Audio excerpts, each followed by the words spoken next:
Welcome. We resume our discussion on mathematical models for viral infections that incorporate treatment schedules. And in the next few minutes, we are going to spend some time addressing a specific type of drug treatment that has to do with the inhibition of protease. So we will write some expressions and we will discuss some details of these new mathematical equations, and then we'll move on to run some simulations of this model. So we introduce now some new notation, and we also point that the population of virus is now going to be split into two subpopulations, if you will. So virions will be divided into some virions that are considered infectious. These are the type of virions that we have been describing. They are infectious and they are capable of producing infected cells and keeping on with the life cycle of the virus as we have discussed so far. And the other type of virions are going to be those that are affected by the treatment. So they will not be capable of producing infected cells, and they are considered therefore non-infectious. Okay, so we have infectious virions denoted with the letter Y, and Z denotes those virions that are considered non-infectious. So this means that we will have an extra differential equation. So we are going to have a differential equation state variable for infectious virions and another state variable for non-infectious virions. If we consider that the inhibition is 100% effective, that is by inhibiting protease, the mole equations will look like this. This is the equation for the uninfected cells. There's no new terms here. You can see how the interaction between infectious virions and uninfected cells, those terms of interaction are exactly the same. However, when this inhibition is 100% effective, immediately that causes the population of infectious virions to be decaying exponentially, actually exponentially fast. And what we're seeing here are expressions that are very similar to the previous mathematical equations that we have worked with. In fact, we can make an observation right now, and that observation is that we are assuming the total amount of virions, what we were calling before viral load, V equals Y plus C. Therefore, we can notice that if we take the derivative of V, that would be the derivative of Y, linearity of first derivative is the linear operator, so that would be the derivative of Y plus the derivative of Z, okay? And because of the expressions that we have here, we see that clearly the derivative, the rate of change of the total amount of virus would be the sum of these two expressions here, and that sum is equal to pi times I minus C times Y, quantity Y plus Z, which is basically pi times I minus that C is the rate of clearance times V. So we would have an expression for the derivative of the total viral load exactly in terms of the type of expression that we had before. All we had done now is to split the population of virions into two subgroups, but the expressions that we're using are very consistent with the expressions we had before.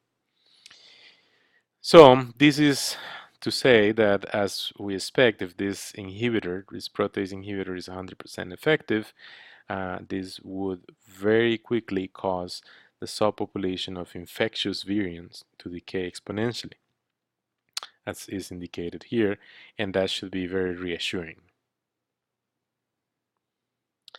Now, what would happen to the expressions if instead of having a drug that has such a high level of effectiveness is a drug that is only partially effective? Okay, so in that context, the equations for the uninfected cells and the equation for the infected cells remain exactly the same type of expressions. As you can see here, the interaction terms are, still the same type of interaction terms that we had before.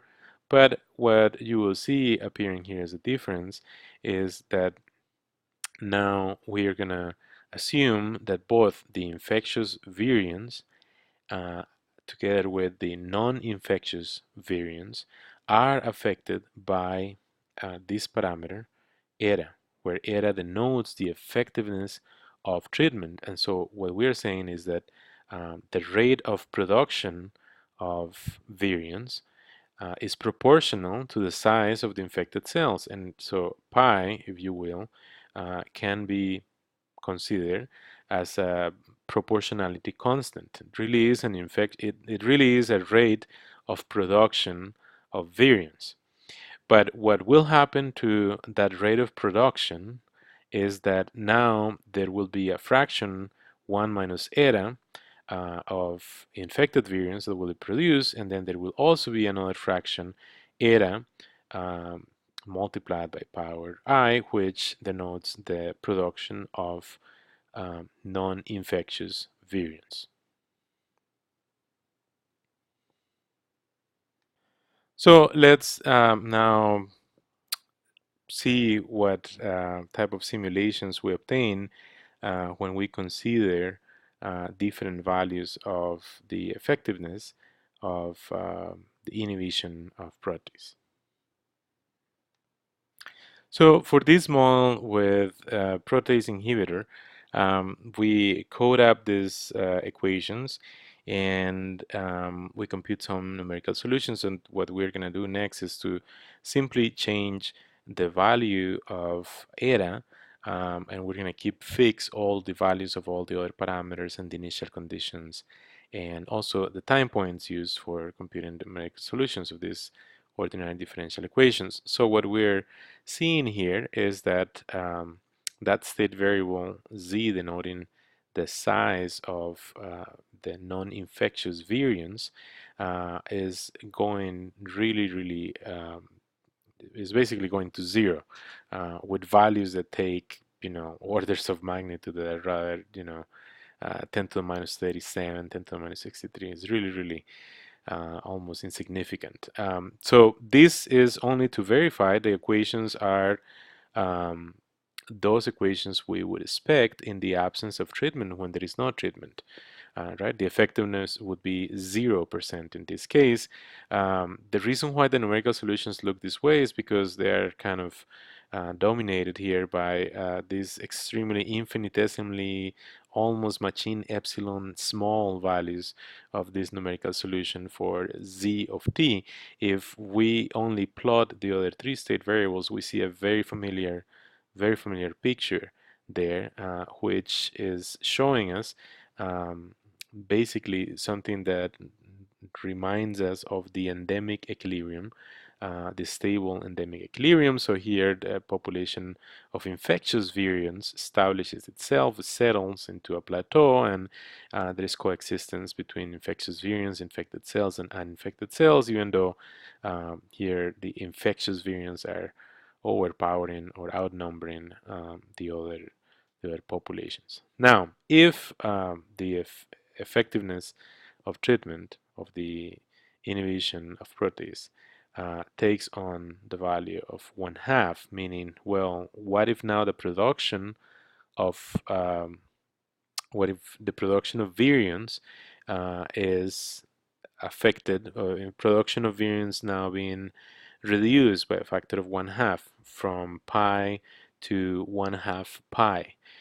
If that is the case, then that curve that was taking extremely small values, the curve of non-infectious virions, is now taking values that are substantial. In fact, you have to keep in mind that here the parameter values are chosen only for purposes of demonstration, and because they are artificial values, then we have that in this particular case, the solution is showing you that the infectious virions are actually matching the number of non-infectious virions. But you have to keep in mind that non-infectious virions were basically at 0, right? And now we're splitting them, the production, into half and half.